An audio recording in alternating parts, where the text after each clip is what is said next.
Ahoj, ja som Branis, zdravím všetkých hitmakerov a všetkých tých, ktorí sa chystajú nahrávať do nahrávacieho štúdia. Rád by som vám povedal pár takých checkpointov, ktoré by vám mohli pomôcť pri výbere správnej skladby na CDčko a ušetrí vám to peniaze, čas a možno nejakú šedinu na hlave. Začnime testom úspešnosti skladieb. Skúste si prosím vás, predtým než sa rozhodnete nahrávať vaše pesničky, pozastaviť nad tým, či vôbec majú nejaký potenciál na to, aby sa ľuďom páčili. Pokiaľ hráte už tak, že na festivaloch alebo v nejakých kluboch, tak je to podľa mňa veľmi rýchlo zreteľné. Väčšinou z nejakých tých 15 pesničiek sa určite jedna nájde, ktorá tých ľudí chytí najviac. Verím, že aj viac skladieb, ale väčšinou to býva jedna taká nejaká nosná, tak kľudne sa môžete od nej odraziť. Ďalej, čo by som určite vyskúšal, je skúsiť pustiť, povedzme, nahrajte si to na skúšobni na telefón, tú vašu muzičku a skúste to predostrieť vašim nejakým kamošom na nejakej party, alebo v aute, alebo len tak na slúchadlá. Ideálne aj fakt takým nezainteresovaným, ktorí možno muziku vôbec nepočúvajú. To je podľa mňa vynikajúci nápad. Ja sám to robím, ak som na nejakej party, tak opatrne tam pustím nejakú muzičku, o ktorej si myslím, že má potenciál. Ak vidím, že absolútne nikto sa vôbec ani si nevšimol, že sa tá hudba zmenila, tak vidím, že olala, niekde je problém. A ak vidím, že sa niekto chytá, tak už vidím, že aha, niečo sa deje, je to v pohode. Tak asi takto by som to formuloval, čiže pozrieť sa na tých ľudí, či vôbec kývajú s hlavami, či ich to chytá, ale ak píšete muziku a predostierate ju takisto kapelným členom, tak to isté si všimnite. Ja sám, keď nejakú muzičku hrám a vidím, že sa chalani hrajú s telefónmi a majú ma na háku, tak vidím, že dobre, fuck off, ako kašľať na to. Ale pokiaľ vidím, že pustia telefóny a začne sa hrať, tak vidím, že sme na dobrej vlne, pretože to má zmysel. Poďme si povedať ešte niečo o téme. Ak mi prídu do štúdia kapelmani, ktorých sa spýtam, o čom je ich pesnička a do 2 sekúnd mi nevedia povedať, o čom je text alebo čo tým chceli povedať, tak sa vážne pýtam, či to má zmysel nahrávať.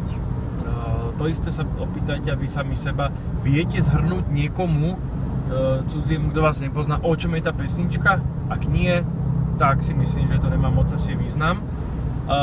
Ďalej skúste si možno, že dať vypočuť tú vašu muzičku niekomu a skúste sa ho spýtať na nejaký kúsok textu alebo na nejakú melódiu alebo možno nejaký beat, že aspoň minimálne, keby si ten rytmus ten človek na opačnej strane teda zapamätal, podľa mňa vtedy to má už nejaký taký zmysel, že aha, tak táto by mohla byť na tom CDčku, lebo sa ľudia na ňu chytajú, tak to sa to inak robí normálne bežne, akurát, že na vzorke niekoľko tisíc poslucháčov.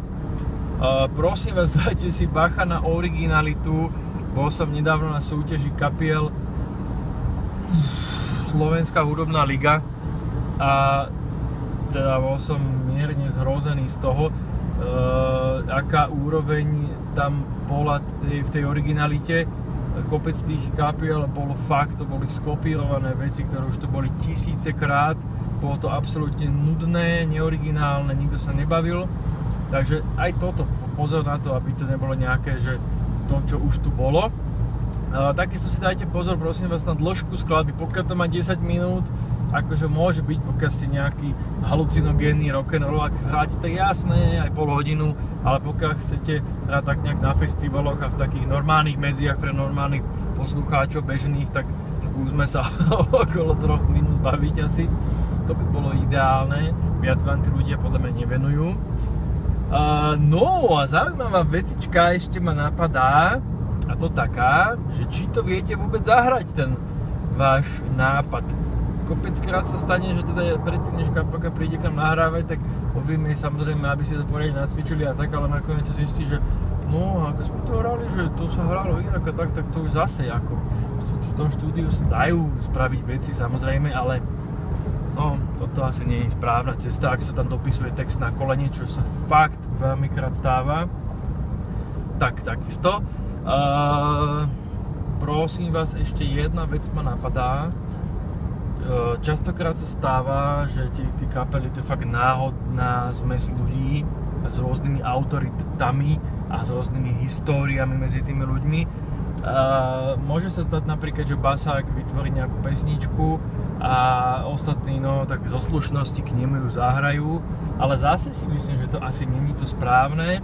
Je úplne mega citeľný rozdiel, pokiaľ celá kapela je stotožnená s tou pesničkou, idú do toho na maximum, a je úplne mega rozdiel, keď len jeden člen z tej kapely je z toho nadšený a úplne euforický a ostatní sú takí, že keď už to skončí. Zase aj toto by pre vás mohlo byť také orientačné niečo. No ale čo je najlepšie,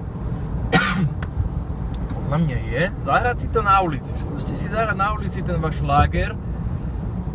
No a tam uvidíte aj na členoch, ako sa tvária, pretože nie každý má na to gule, aby zahral na ulici. Už to sa mi strašne páči na kapelách, pokiaľ dokáže hrať na ulici, tak má u mňa dvere otvorené a som je strašne veľa nápomocný. Skúste si zahrať na ulici, uvidíte, ako sa na to ľudia chytajú. A vás to teda samozrejme mega ostriela. Tak a ďalej by mohol byť zaujímavý nápad skúsiť si zahrať tie vaše skladby, ktoré sa chystáte nahrať. Zahrajte si ich na španielke, normálne na akustike si ich zahrajte niekde vonku a zistíte, že ty kokos, že to sa nedá ani hrať, proste to je hrozné, alebo že wow, že tuším to dajme celé na akustike, čiže toto by pre vás mohlo byť takisto taká orientácia, že či tá pesnička má potenciál, možno že aj hitový, pretože všetky najväčšie šlágre sa predsa dajú zahrať na španielke, takže aj toto by sa nejak dalo. Verím, že vám to pomohlo a skúste sa podľa toho orientovať, podľa mňa vám to pomôže k tomu, aby ste vytvorili nejaké fajnové dielo, ktoré ľudí poteší a posunie vás ďalej. Majte sa krásne, všetko dobré.